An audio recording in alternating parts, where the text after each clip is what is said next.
Olá, pessoal, boa noite, sejam todos bem-vindos à nossa live de hoje, para o lançamento de um projeto de extensão que envolve o Departamento de Matemática da UTFPR Pato Branco e o Departamento de Humanas, também da UTFPR Pato Branco.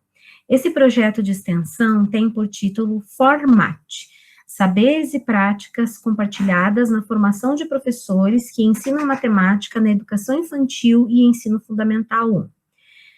Esse projeto de extensão tem aí a intenção de levar atividades, palestras, conversas, rodas de discussão, em forma de lives, por conta do momento que a gente está vivendo, né?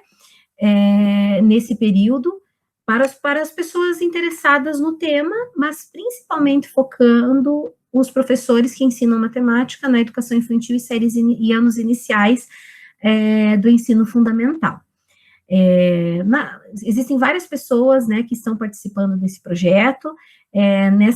Nesse lançamento a gente não vai nominar todas, mas é uma equipe de 13 pessoas envolvendo professores, alunos, ex-alunos do curso de licenciatura em matemática, e aos poucos, no decorrer aí do nosso trabalho, vocês vão nos conhecendo. Já temos redes sociais, o Formate tem Facebook, temos um canal do Formate e também uma página no Instagram. Então, a gente convida todos a curtir e conhecer um pouquinho mais das nossas ideias a partir desses aplicativos. Essa noite nós vamos apresentar a nossa primeira live, né? Então, a live de lançamento do projeto Formate, tem um título que envolve praticamente o coração do nosso projeto, que é a ideia do compartilhar saberes, compartilhar conhecimentos, né, entre os professores que trabalham com esses anos, né, com essas séries, com esse contexto escolar.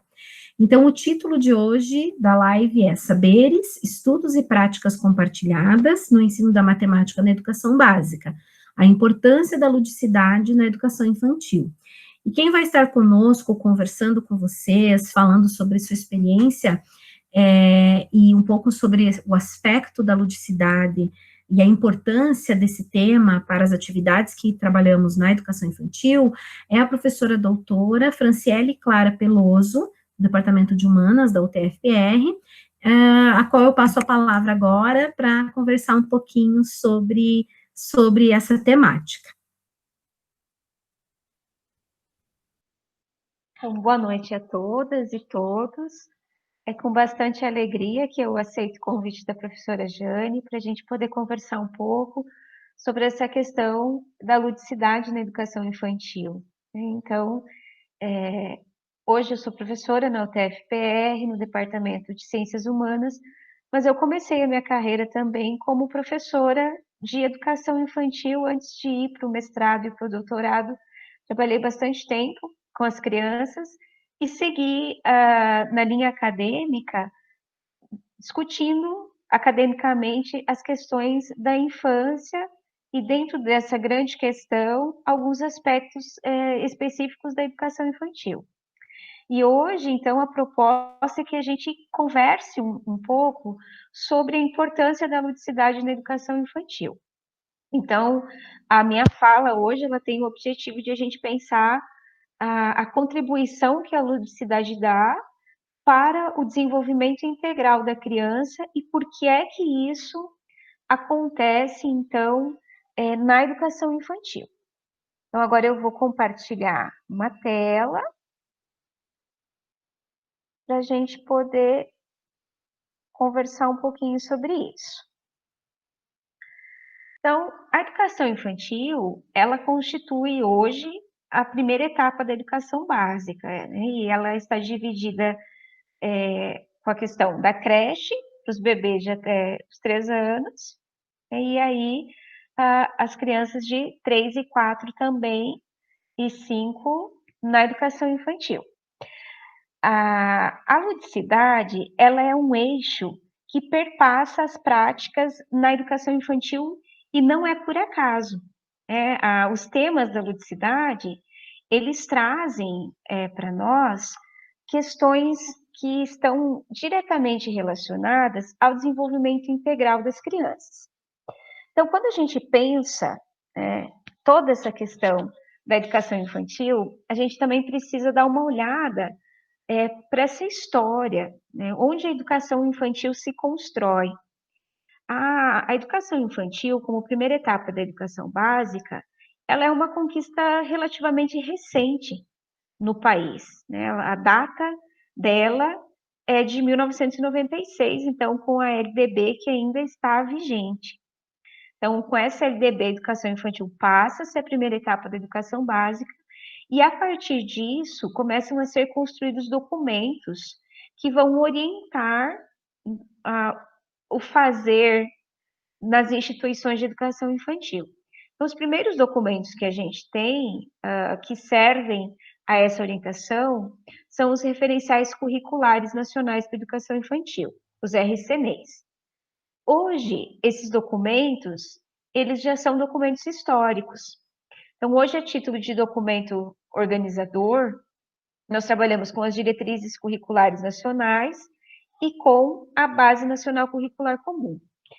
E esses documentos, eles nos apresentam que o currículo da educação infantil tem como eixo central a brincadeira e as interações.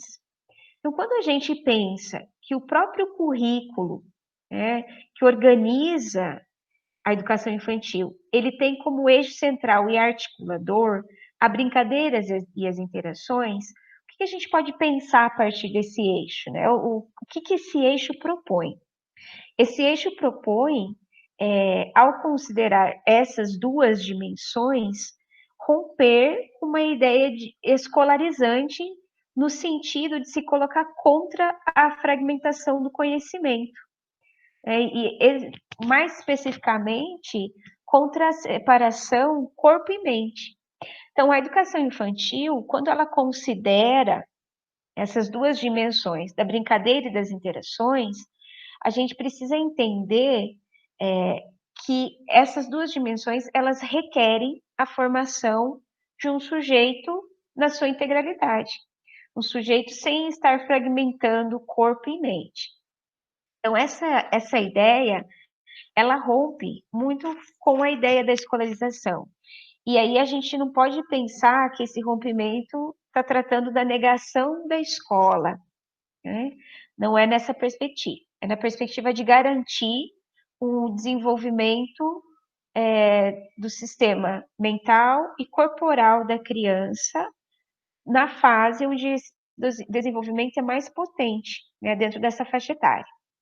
Aqui, quando se olha para essas duas dimensões, a gente também consegue pensar num projeto educativo que não é estéril.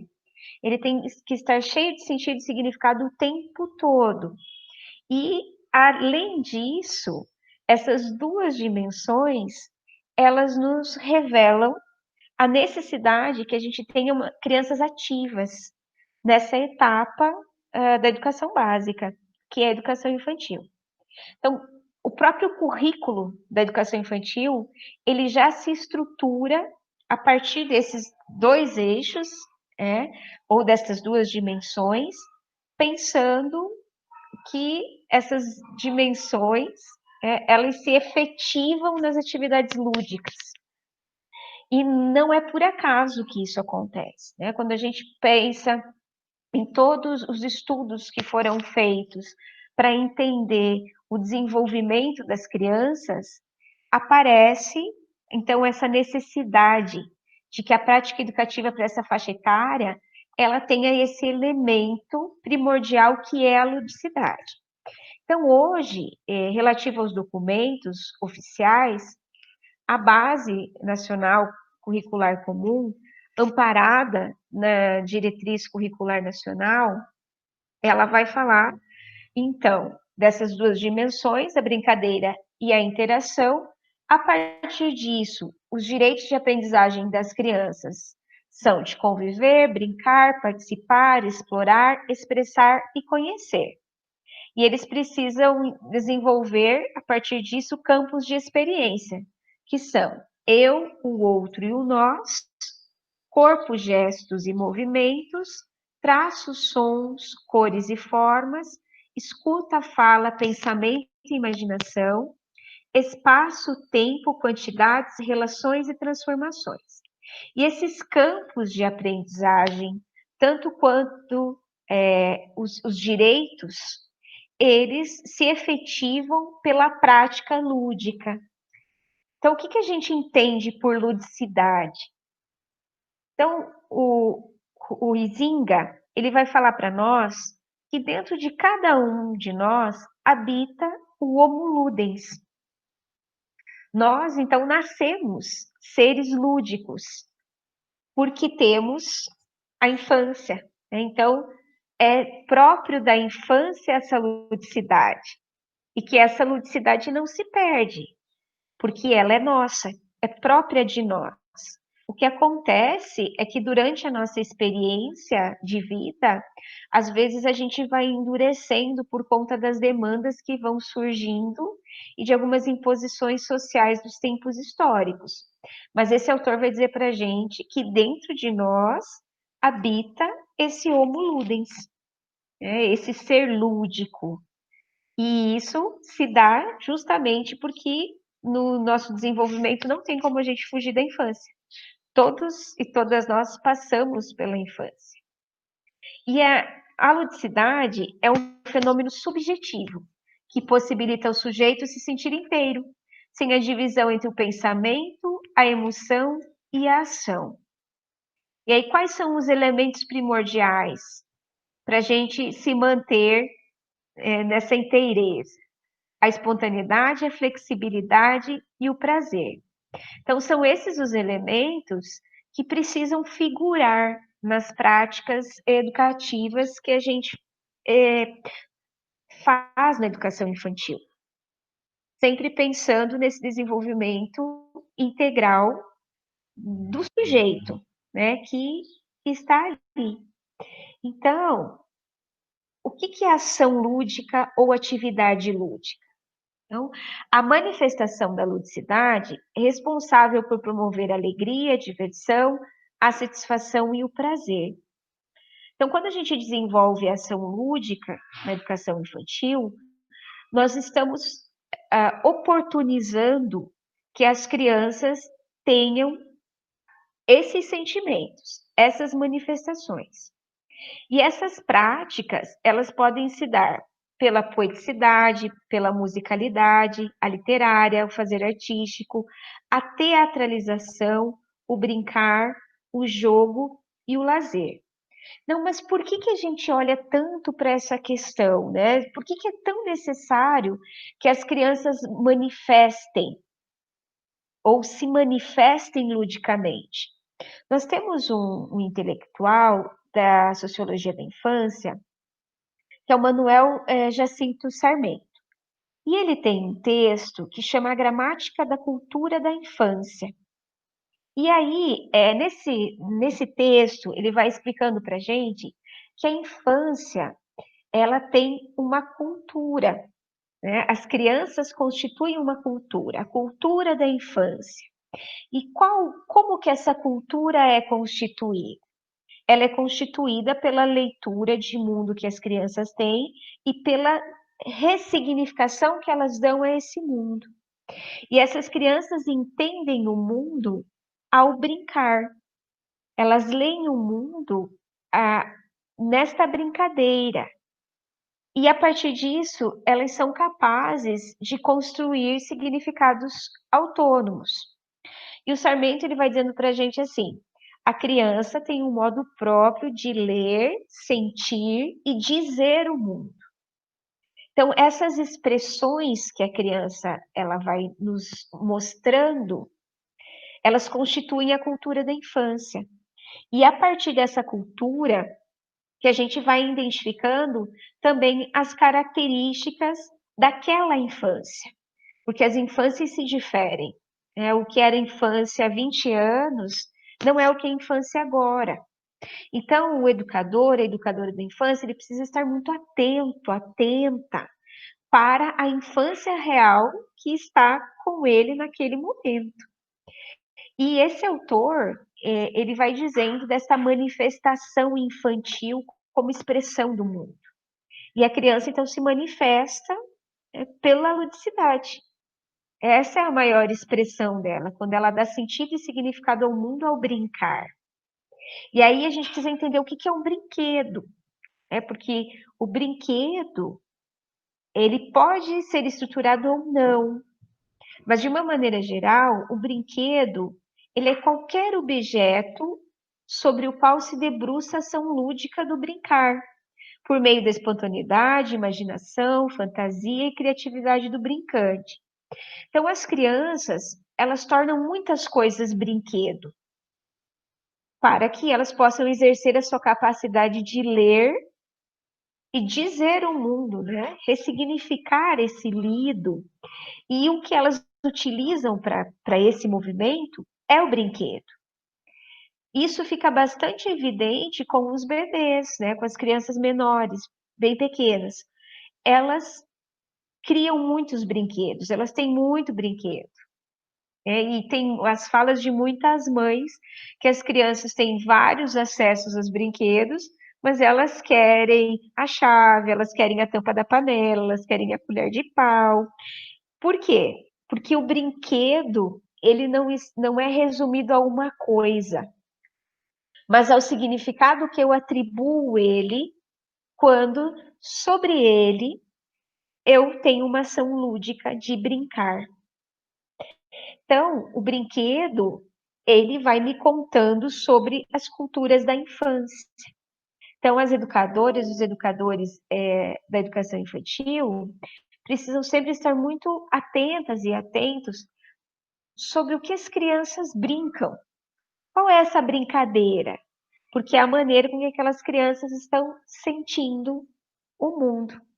E ao sentir esse mundo, ao brincar nesse mundo, eles expressam a sua potência infantil e, ao mesmo tempo, a sua força criativa. Então, uma criança que não brinca, como que ela está lendo esse mundo? Como que ela está ressignificando esses processos? Como que ela está estimulando a sua capacidade criativa? Então, aqui a gente já consegue ir desenhando qual que é a importância da ludicidade para a educação infantil. Outro aspecto que nós temos para pensar ainda sobre a questão do brinquedo são os jogos. O que é um jogo? O jogo, ele se constitui num espaço de vivência diverso do universal habitual, no qual a fantasia e a realidade se cruzam e existe um conjunto de regras e normas determinadas, que, caso quebradas, podem destruir esse universo, um lugar de exercitação de habilidades adquiridas por experienciação ou vivência. Então, o jogo, ele tem várias modalidades de jogo. As crianças criam jogos, as crianças criam regras. E ao conversar com uma criança, eu preciso ter a compreensão de que jogo essa criança está criando, como que ela criou essas regras, para eu conseguir entender como que essa ludicidade está se manifestando nela, para que eu possa interagir com a criança ou mesmo mediar as interações que acontecem. Então, as crianças brincam muito. Elas brincam com os jogos de tabuleiro, que tem regras, elas brincam com jogos que envolvem os seus corpos. Então, existe um universo de jogos, né? Mas todos eles como um espaço de vivência. E é nessa vivência, né, a fantasia e a realidade se cruzando, que as crianças vão experimentando o mundo. Então, quando a gente está falando da importância da ludicidade, a gente está dizendo assim, as crianças experimentam o mundo pelo lúdico. Essa é a lógica da ludicidade na educação infantil. Aí o brincar, né? O que é a brincadeira? O brincar. Então, o brincar, ele é uma ação, né? A brincadeira, o divertimento, a imitação, faz de conta, a expressão livre. Quando a gente fala de brincar, também é gigante. E aí o brincar para a criança é um significado da sua cultura da infância. Às vezes a gente olha para a criança e não entende que ela está brincando. Mas ela está brincando. Então, é esse entendimento que quem está responsável pelas turmas da educação infantil precisa compreender que o brincar é diverso para as crianças e é diverso para as pessoas adultas também. E aí, como que a gente vai sentindo e ressignificando esse homo ludens que habita em mim, que habita nas crianças? Como que a gente vai fazendo essa ressignificação para garantir o desenvolvimento integral dos sujeitos envolvidos no processo, inclusive das pessoas adultas? Os estudos clássicos da psicologia do desenvolvimento, eles nos apontam essa importância da ludicidade há algum tempo. Nos estudos do Piaget, ele traz a questão do jogo de exercício, do jogo simbólico, do jogo de construção e do jogo de regra. E o Vygotsky, ele vai dizer que todo brincar é regrado, mesmo que a verbalização se configure no seu decurso. Então, esses dois intelectuais, eles vão também nos contando como que se dá o processo de desenvolvimento das crianças pela via do brincar. Lembrando que o brincar constitui esse universo infantil. Eu trouxe o Vygotsky para a gente entender um pouquinho mais sobre essa questão.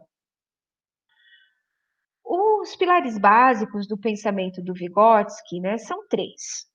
O Vygotsky vai dizer que as funções psicológicas têm um suporte biológico, pois são produtos da atividade cerebral. O funcionamento psicológico fundamenta-se nas relações sociais entre o indivíduo e o mundo exterior, as quais desenvolve-se num processo histórico, e a relação sujeito-mundo é relação mediada por sistemas simbólicos. A partir desses pilares básicos, o Vygotsky cria ou elabora um conceito que é um dos conceitos principais da sua teoria. Um dos porque há outros, que é o conceito de zona de desenvolvimento proximal. Então, o Vygotsky vai dizer que tem 3 zonas de desenvolvimento. A zona de desenvolvimento real, que é a capacidade de realizar tarefas de forma independente. Zona de desenvolvimento potencial, que é a capacidade de desempenhar tarefas com a ajuda de adultos ou de companheiros mais capazes. E a zona de desenvolvimento proximal, que é a distância entre o nível de desenvolvimento real e o nível de desenvolvimento potencial. A zona de desenvolvimento proximal refere-se ao caminho que o indivíduo vai percorrer para desenvolver as funções que estão em processo de amadurecimento e que se tornarão funções consolidadas, estabelecidas. Então, quando a gente pensa na questão da brincadeira, do brincar, o Vygotsky vai dizer para a gente assim: o brinquedo cria uma zona de desenvolvimento proximal na criança, tendo enorme influência em seu desenvolvimento. Porque essa questão de situações imaginárias e de regras vai fazer com que essa zona de desenvolvimento proximal ela seja criada, que é o espaço entre o desenvolvimento potencial e o desenvolvimento real, onde a criança ela vai se comportar de uma forma mais avançada do que nas atividades da vida real, e ela também vai aprendendo a separar objeto e significado. E o brinquedo, ele provê essa situação de transição entre a ação da criança com objetos concretos e suas ações com significados. Então, é como se a criança experimentasse o mundo pela brincadeira para depois conseguir experimentar a realidade. Então, para o Vygotsky, o brinquedo, o brincar, tem essa função. Então, aqui a gente consegue perceber o quanto é sério essa questão da ludicidade na educação infantil. Do que é que, de fato, a gente vai estar atuando enquanto educadoras e educadores. O que é que a gente vai estar contribuindo diretamente para o desenvolvimento integral de um sujeito, no seu tempo presente, que é a experiência da infância. A gente não tem que estar, a nossa preocupação não tem que estar no que essa criança vai ser, mas tem que estar agora, no agora. Isso é validar a experiência infantil. E o Vygotsky nos ajuda a entender, então, enquanto educadores e educadoras, onde estamos trabalhando, né? No caso do Vygotsky, nessa zona de desenvolvimento proximal. E essa questão do desenvolvimento integral é por quê? Porque quando a criança brinca, diretamente ela está estimulando a sua psicomotricidade. E, de uma forma geral, ela está trabalhando com seu esquema corporal, com a sua coordenação dinâmica global, a dominância lateral, a percepção infantil, a estruturação espacial e a estruturação temporal. Eu consigo tudo isso numa brincadeira, num jogo. Então, eu consigo que a criança desenvolva todos esses aspectos ao mesmo tempo, que faz com que a experiência dela não fique fragmentada. Então, o brincar na educação infantil, ele não pode ser uma concessão, né? Não é uma permissão para a criança. Ao contrário, é um direito da criança em prol do seu desenvolvimento. Então, é obrigação das educadoras e dos educadores da educação infantil saber como que eles vão estruturar essas práticas brincantes. Porque essas práticas brincantes, elas estão atuando diretamente no processo de desenvolvimento dessa criança. Então, aqui a gente já vai desenhando muito bem qual que é a importância da ludicidade na educação infantil. Ela garante o desenvolvimento integral da criança. Quando a gente pensa na interação, que a interação também é um dos eixos centrais desse currículo da educação infantil. Então, é muito importante observar, acompanhar e participar do brincar da criança, para criar vínculos e realizar as mediações, logo estabelecer situações de aprendizagem. Então, por que é importante observar a criança? Olhar a criança para saber o que ela já sabe, né? E quais são as suas atividades favoritas? Eu preciso, então, ter acesso a essa cultura da infância. Porque o que serve para uma criança não serve para outra. Embora na escola a gente sempre vai trabalhar com situações coletivas, ou na maioria das vezes, o próprio grupo de crianças cria uma cultura. Então, às vezes, o que serve para uma criança, para um grupo de crianças de uma instituição, não serve para o grupo da outra instituição, porque provavelmente há culturas constituídas de forma diferente. Então, a importância de se observar é que cada vez mais nos estudos sobre a infância, a gente tem visto a necessidade de se olhar para a criança real, para a criança que está ali. Então, a criança idealizada não cabe mais dentro da história da infância. A gente está olhando para a criança real. O que essa criança real que está aqui, né, do que é que ela brinca? O que é que ela já sabe? Do que é que ela gosta? E a partir daqui, as práticas educativas elas vão estar em prol do desenvolvimento desta criança que é real. Eu preciso acompanhar essas crianças. Então, eu preciso me juntar a esse brincar. E aí, por que eu me junto ao brincar? Porque é nesse juntar, nessa interação, que há a promoção da aprendizagem. E aí eu tenho que entender que a minha relação de pessoa adulta não pode sobrepor as crianças no sentido de controlar ou determinar o tempo inteiro. Então, de ter o tempo todo domínio sobre o que está acontecendo. Eu preciso brincar com. Eu não posso estar lá para mandar, para controlar, mas eu preciso estar com as crianças.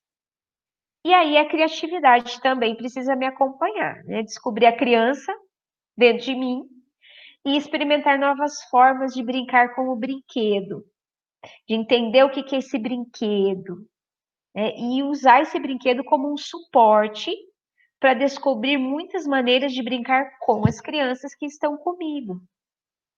porque o brinquedo só é brinquedo porque sobre ele se estabelece uma ação de ludicidade. E a ludicidade é justamente a ação que prevê a aprendizagem na educação infantil. Então, aqui diretamente a gente está pensando no desenvolvimento da criança como sujeito, em um sujeito real. E aí, de novo, a gente aqui rompe com um projeto educativo que é estéreo, porque eu estou dando lugar, né, para mim e para a criança.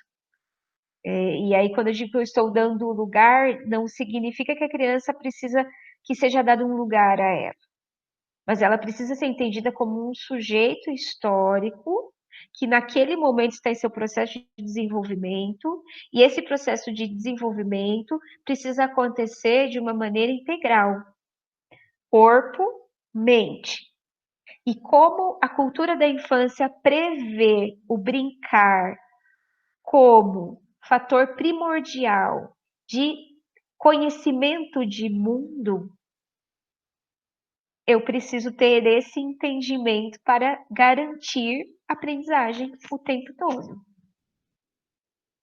Então, a ação educativa lúdica, ela deve garantir a espontaneidade, a flexibilidade e prazer aos brincantes envolvidos, crianças e pessoas adultas. Deve primar por ações simétricas e assimétricas, livres de normatização e em equilíbrio com a condição condizente à faixa etária das crianças. Então, essa é uma outra característica. A educadora e o educador da infância precisa ter esta atenção a se a brincadeira que eu estou promovendo é adequada à faixa etária, porque ela pode estar além ou aquém da condição da criança naquele momento. E aí pode ser que a criança não se interesse. Por isso a importância de nós estarmos com as crianças, e não para elas, mas com elas, o tempo todo. Porque vai ficar mais fácil entender quando que a brincadeira pode ser livre, quando que eu vou propor uma brincadeira. Porque na educação infantil a gente sempre prevê o brincar livre também da criança, para além das atividades direcionadas.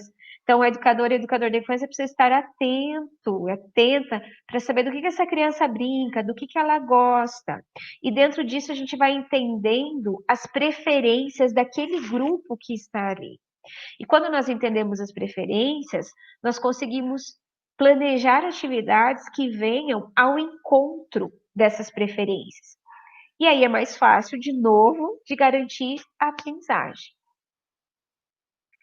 E para ir finalizando, né, a gente precisa pensar que a ação lúdica, ela necessita materializar-se, desprender-se, libertar-se dos discursos, passar da reflexão à vivência, ser trazida do espontaneísmo inconsciente à consciência do brincar como linguagem simbólica essencial ao desenvolvimento humano, para uma visão mais ampla, permeada por práticas e atitudes do educador frente ao grupo de brincantes, ser assumida como atividade salutar em todas as propostas educacionais, né? O que é que eu estou tentando dizer com isso?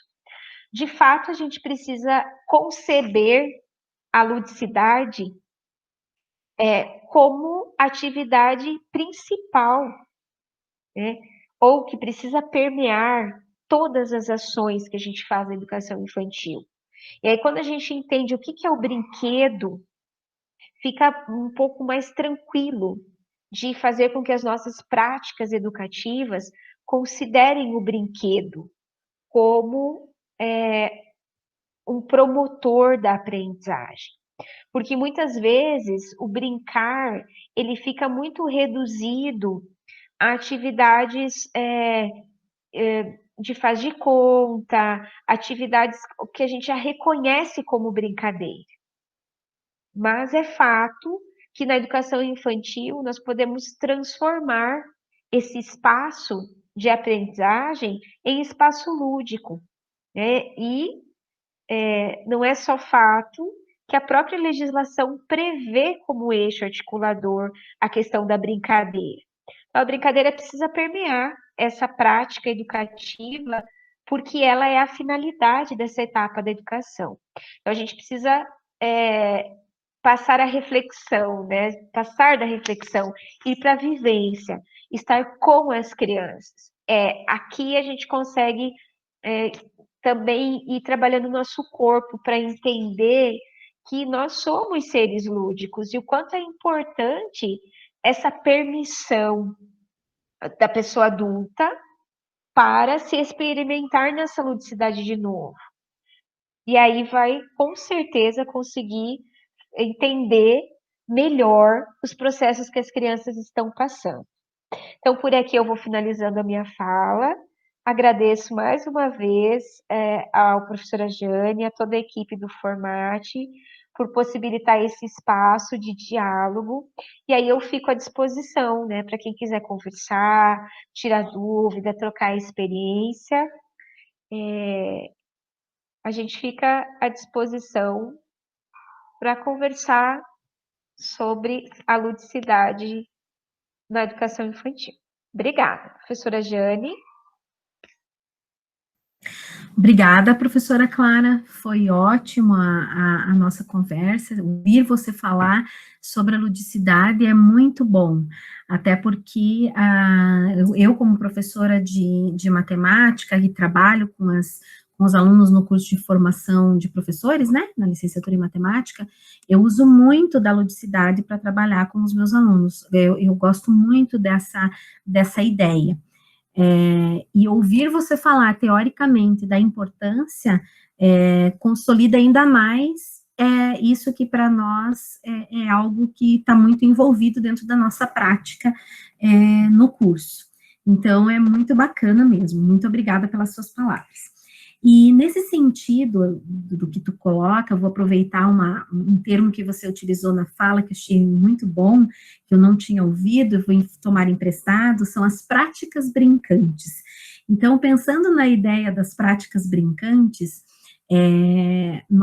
um grupo de participantes, de integrantes do Formate, mas que participaram em edições anteriores, né, desse projeto de extensão, 2018 e 2019, através de uma parceria com a Secretaria Municipal de Pato Branco, desenvolvemos uma coletânea de tarefas lúdicas, né, então a gente poderia pensar assim que são tarefas lúdicas que desenvolvem e possibilitam que o professor realize práticas brincantes com os seus alunos, né, e por meio delas consiga e garanta esse desenvolvimento integral da criança, mas com um pano de fundo que é o ensino da matemática. E então, eu trouxe para vocês, para apresentar, né, e lançar, na verdade, esse livro, né, que é um livro fruto do produto desse trabalho coletivo, chama Coletânea de Tarefas Lúdicas para o Ensino da Matemática na Educação Infantil.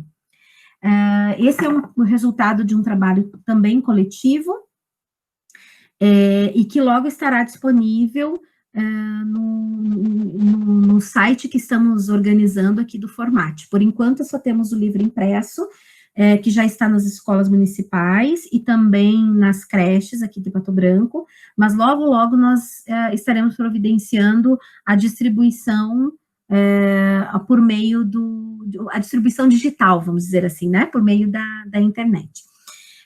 Então, para fortalecer ainda mais essa ideia e exemplificar de alguma maneira as práticas brincantes, né, nós trouxemos na sequência dessa live um vídeo que apresenta 2 tarefas lúdicas que foram desenvolvidas e que estão aqui no livro, desenvolvidas nesse processo de formação com as professoras de educação infantil do nosso município. Essas tarefas foram desenvolvidas, apresentadas nesse processo de formação, no ano de 2019, foram ressignificadas pelas professoras, elas levaram para suas escolas, para suas turmas de educação infantil, realizaram com as crianças, trouxeram os resultados para a gente no processo formativo, discutimos, refletimos, reorganizamos, e depois dessa ressignificação dessas tarefas, nós colocamos aqui no livro. Então, o vídeo ele vai mostrar um exemplo de 2 tarefas que podem ser realizadas com as crianças de educação infantil, e são tarefas que envolvem a ludicidade e o ensino da matemática, possibilitando essa ideia das práticas brincantes. Então, na sequência, nós apresentaremos o vídeo.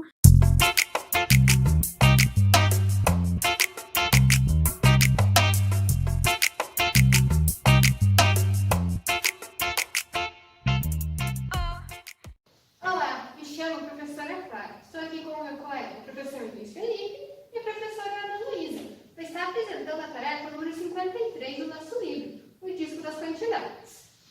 Nessa atividade, a gente tem como principal objetivo associar o numeral à quantidade correspondente. Dessa maneira, a gente pode trabalhar 2 principais conteúdos, que é a contagem e a correspondência violínica. Nesse material, em sala de aula, a gente trabalharia de uma maneira um pouquinho diferente de como a gente vai estar apresentando para vocês agora, porque como a gente não tem muitos alunos aqui, a gente vai fazer apenas uma simulação. Então, em sala de aula, a gente dividiria a turma em 2 equipes, uma equipe dos prendedores azuis e uma equipe dos prendedores amarelos. Dessa maneira, a gente colocaria eles enfileirados e contaria 1, 2, 3, já. Quando falasse o já, a primeira pessoa que está na fila, ela vai pegar um prendedor e conferir qual que é o número que tem ali. Luiz, qual que é o teu número? Meu é o número 3. 3. Clara? É o número 4. 4. Eles vão olhar, conferiu. E eles vão conferir no disco qual que vai ser a parte que eles vão colocar o numeral. Isso. É sempre importante lembrar que tem que colocar o prendedor virado para baixo, como eles colocaram aqui. Por quê? Se eles colocarem virado para cima, o próximo aluno que está vindo colocar, ele vai apenas conferir o número que está aqui. Ele não vai olhar as florzinhas para saber em qual parte colocar. E vai acabar desperdiçando a atividade. Então, para finalizar, a gente vai conferir o número que está. E as florzinhas estão certas. A Clara tinha colocado aqui, tem 4 flores, está certo. Então, a gente vai contar um ponto para a equipe dela. Para saber qual equipe foi a vencedora, a gente vai conferir quantos prendedores estão certinhos. É isso.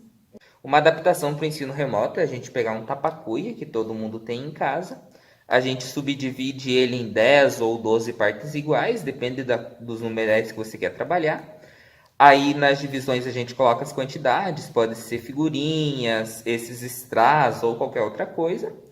E fazemos alguns clipes com os numerais. E aí a gente associa o numeral com a quantidade correspondente.